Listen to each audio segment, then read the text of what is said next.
See what it looks like. It's a bit dodgy, isn't it? Oh, well, it's like a It's brothel. a little bit.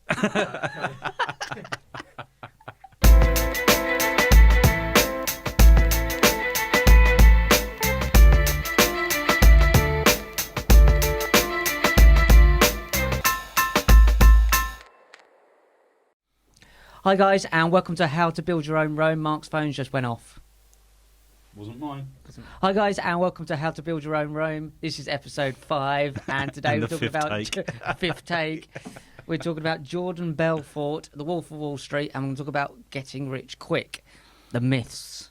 The myths, yeah. Is there such a thing as getting rich quick? Is it possible? Is there a get rich quick scheme? And what's the best way of getting rich? So we have a look what he says in there. We can go straight into it. Go straight into it. What does he say? He says, it's rule number 7 from Evan Carmichael's book, Top 10 Rules. His rule is, get rich quick. My message is this. There's only one way to get rich, and that's quick. That's not a get rich quick scheme, though, because the world's too expensive to get rich slowly. So what does he mean by the world's too expensive to get rich slowly? Well, it contradicts everything I would say about running a business. Yeah. And obviously, you know, he had his own way of doing things, didn't he? Which is, I'm sure lots of people have seen the film, but I'm assuming there's a big difference between the Artistic film license, and a bit of yeah. artistic license there. But yeah, I mean, get rich quick. Is there such a thing? I think the only way you can do that is win the lottery, to be honest. I think most businesses might look like somebody's got rich quick. Somebody might set a business up and look like within 12 months they've made £1 million. But there's probably years of bits you didn't see going on before they actually started. And I think for a lot of people, this goes back to everything we're talking about over the last few weeks, actually putting in something in place which is a long-term business rather than some get rich quick and then get arrested and and all sorts of IRS stuff. and all But sorts that's of a good stuff. point, isn't it? Because the quicker you tend to do stuff, the more mistakes you make, the more you cut corners and do dodgy stuff. I think you have to. I think you have to if you're gonna try and do something along the lines of what he was doing.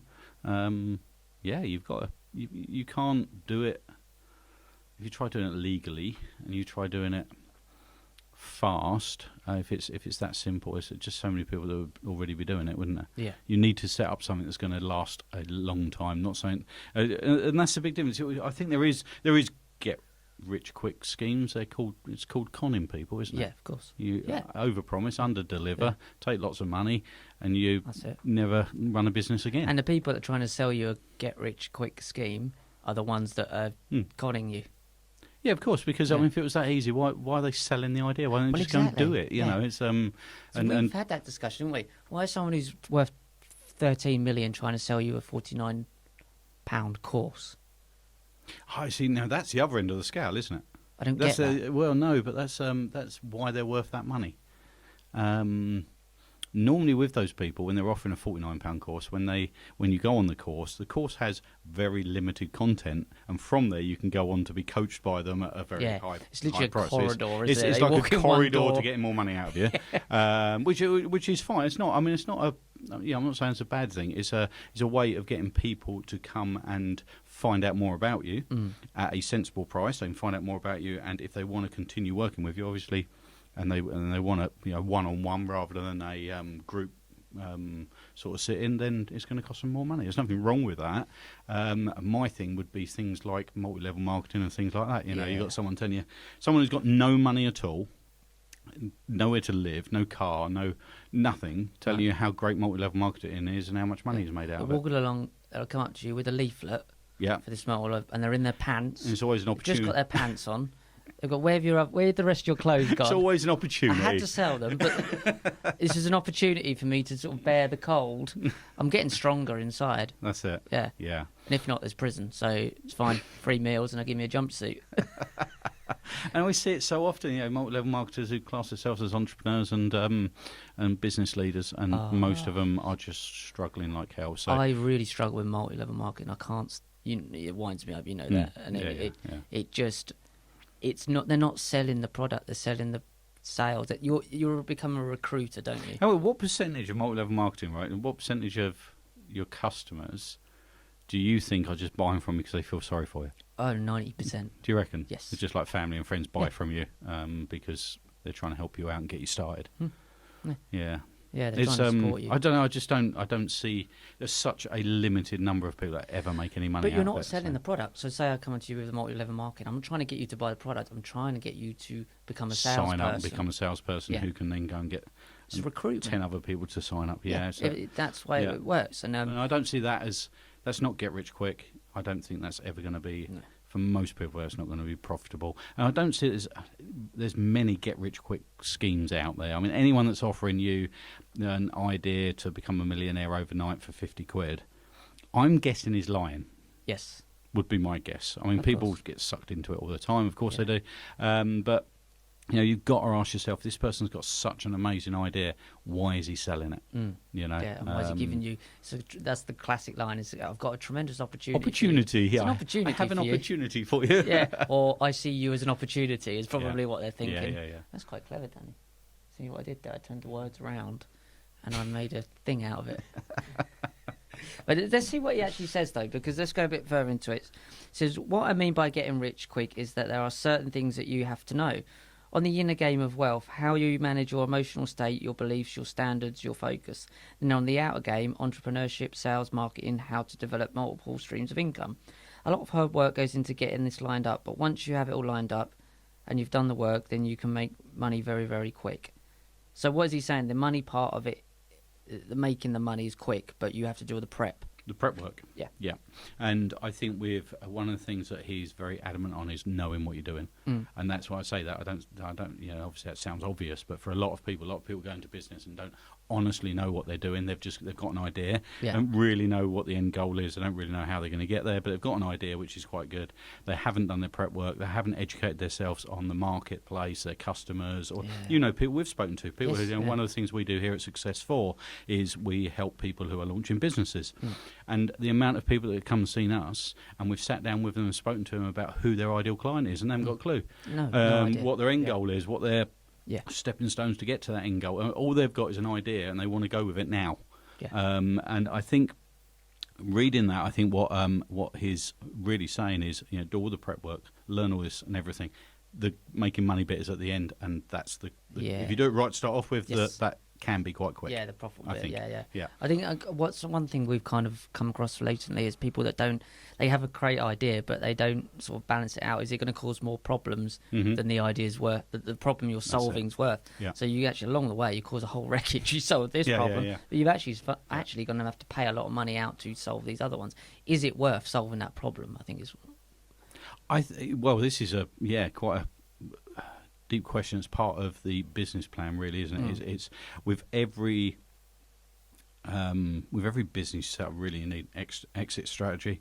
You need a contingency plan for everything you plan. You need an A and a B. You need what happens if that goes wrong. So many people just go into it. I'm going to do this, this, and this, and there's no plan in place for deviating, for going over budget, coming in under budget, any of that sort of stuff. It's just people think because it's written down on a bit of paper, it's going to happen, and it doesn't. Life's not like that, is it? So. Richard Branson said it when he had the only time he ever used a business plan is when he went to get a loan.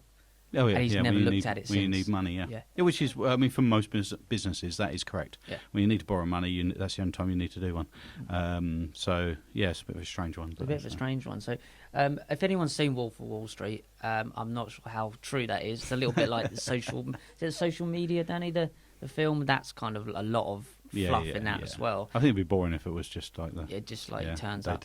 Turns up, sits at his computer all day and goes home. It goes home. Yeah, that's it. Yeah. Plays a bit of solitaire. Master your internal world. Now, this is actually obviously really important. What would just saying that rule 8, master your internal world? What would that mean to you? Just read on a little bit more and just see it. Okay. So he says, take a longer term view, not just to look 3 months from now, but look 3 years from now. The future's going to come, whether you like it or not. So you want to be one step ahead. It's psychology. Everything, again, most of life comes down to psychology. It starts here in the internal world. Before you can master the external world, you have to master your internal world. That's the true secret to success. I would agree with that in a lot of ways.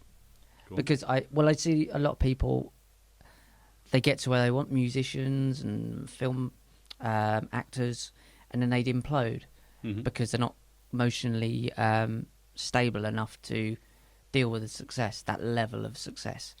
and Yeah. and they haven't, and maybe that wasn't what they wanted in the first place. They're chasing a phantom kind of ideal. Well, again, I think this comes back to people actually knowing what the end goal is. Where do I actually want that, and understanding what being in that situation is like. But I think for anyone in a business or in that sort of situation where they're moving towards a goal, I know within the business coaching I've done, when a lot of people will come in and sort of want business coaching, you go to do business coaching, and it's not a problem with the business. It's normally the problem is normally with that person. It's more personal coaching they need. Yeah. And I think this is so true. And one of the things he's saying there is sort of mastering your own world as well. Because the business is suffering because what actually turns out it's nothing to do with the business. The manager's having a divorce, or Sure. they've just had kids and he's not getting enough sleep, or there's something going on in the personal world that's affecting the business, which needs dealing with. So it's, I think keeping the two separate is very important, but also keeping the two under control. In balance, I suppose, yeah. I think you're totally right, because obviously if you're not well in yourself, you see things around you, the problems that are happening, they can seem a lot worse than they are. They can actually not seem that something isn't actually a problem, can seem like a problem that actually isn't. Yeah, and but because you're not seeing it right, you're not seeing clearly. Yeah, because it goes back to this thing where you're making decisions based on things that have happened in the past rather than a sensible decision moving forward. Yeah. Which is, when you're in a bad place, and this is what people say, things always comes in threes and things like that.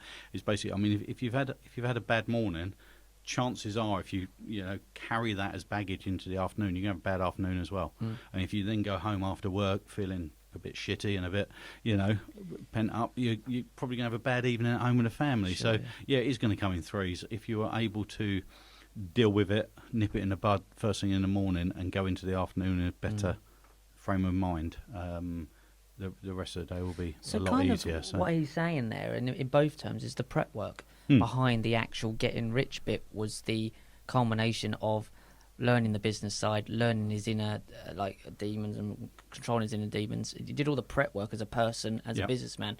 Then the getting rich bit was the easier part, or the quicker part. I believe so. Yeah, maybe. Yeah. Referring to that, which I think there's a lot of truth in that. I think if you do everything else correctly, the bit at the end is it really is the easy part, because by then you've got a team behind you who are doing a lot of the actual labour work for you. Instigating your ideas and things like that. And he had obviously had a team of people working for him who were making him a lot of money as well. So it's not all about it.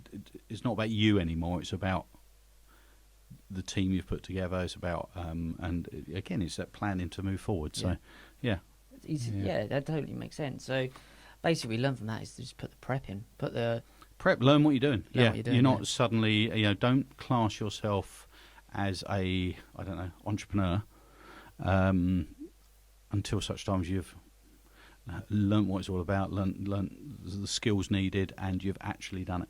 Yeah. Put the prep in first, and then go and do it, and then give yourself a title. And so many people want to give themselves a title first, and then start learning about it, and then become that person. And life doesn't work like that. No, it's the entrepreneur bit comes is at the end. You become one. You don't start off as one. You don't set out to be an entrepreneur, I don't think. I think you can have entrepreneurial traits. You can have that sort of mentality, but I don't think you sort of put on your CV or your what do you want to do when you leave school. Be an entrepreneur. I don't think that's possible. I don't think it means anything. No. And it's a word that gets bounced around all over the place, which most people don't really fully understand what it's all about. They just think it's running a business or being. I mean, some people they're just a manager of something and they call themselves an entrepreneur. It's like that's not what it's all about. Some people are doing network marketing, call themselves entrepreneurs. Which is just mental. Really. It's it doesn't quite work like that. No, it doesn't. So a few more of his others. So we'll go through his top 10 and then we'll wrap this up. So this is take action is his first one. So take action, learn to sell, become unconsciously competent. Learn to sell. 1 minute. Just go back to that. Learn to sell. Really important. People not being able to sell. People who can have the best product. Your product can be the best product on the planet. You can have the best training course. You can have the best, whatever it is you're selling. If you can't sell it, then It really doesn't matter. It's really hard. Yeah, and sometimes You it's create quite as annoying much as as well possible, because but- sometimes you can see people who've got a product nowhere near as good as yours doing so much better. Yeah. And the only difference there is they've learned to sell. Yeah. Learn to sell, because the selling is the how you go about selling is probably more important than what the product is. You know, because you can have a really good salesman selling a naff product and making millions of pounds. Of course. You can have a terrible salesman selling the best product on the planet, losing money and going bankrupt. Yeah. Learn to sell, really important. It's a really hard skill to learn. It's a really, I've always found it quite hard. I can make the stuff, but the selling of the stuff is always been difficult. I think with selling as well, people are scared to sort of sell, and I don't like to be that pushy salesperson. My style of selling is I'm far happier for I want people to approach me in a way. Yeah. I don't want to be out there pushing it down people's throats. Yeah. That's not the best way of running a business. I openly admit that. The best way is to be out there pushing it and selling it. But yeah, I think most people are scared of selling, and most people are scared of being sold to as well, which is yeah. Yeah, you can see it in the street when someone hands you a leaflet, you leg it Yeah, to the other side. don't even want to take a leaflet off a person in case they ask me a question. I always thought that was quite a good thing. If I got a shop that I want people to come into, I'd put someone with a leaflet sales there, Other and there, side and of the there. road. They Yeah. would leg it in the shop. Yep, that's it. Great Good plan. idea. Get on it. Yeah, good idea though, isn't it? Yeah, chase them in. Chase them in your shop. So set your goals high, have a vision, be honest with yourself, get rich quick, we've just covered, master your internal world, try your hardest, and create your destiny. So they're all from Jordan Belfort. Belfort, is that how you pronounce it? Belfort, The Wolf of Wall Street. Yep. So guys, this has been Feed Your Own Rome, and today we've spoken about basically doing the prep work before you even sort of think about trying to get into the actual business side of it. Yeah, that's a really important message. You know, and going back to what we've been doing with the Build Your Own Rome. You know, whatever you're going to be doing, you know, if you're building a house, it starts with the foundations. You've got to learn how to lay foundations. Yeah. You know, and go and learn that before you make your start. Yeah. And I think if people were far more willing to put in the time to do that sort of thing than they are to put in the time on Facebook classing themselves as a entrepreneur, they'd probably do far better. Yeah, definitely. We said that recently, is that the Facebook, the online stuff and the business stuff are not the same thing. They can be totally mutually exclusive from each other unless you do so for social media. Then obviously Doing a live on Facebook every day, calling yourself an entrepreneur will never make you an entrepreneur. No. Go out there and become an entrepreneur. Yeah, and become one. That means it's the end result. The end is- result, yeah. Yeah. So- Okay, guys. Really so good. this has been How to Build Your Own Rome, episode 5. So check out the first 4 episodes. We are Successful Global on all social media websites, and check out successful.com, and also our Mindshift magazine, which is free to subscribe on successful.com, and Mindshift Mini, which is out as well soon. So yeah, pop over and do them, and please do follow us, subscribe, leave a comment below. We'd love to hear from you, and we'll speak to you soon. Take care. Cheers, guys.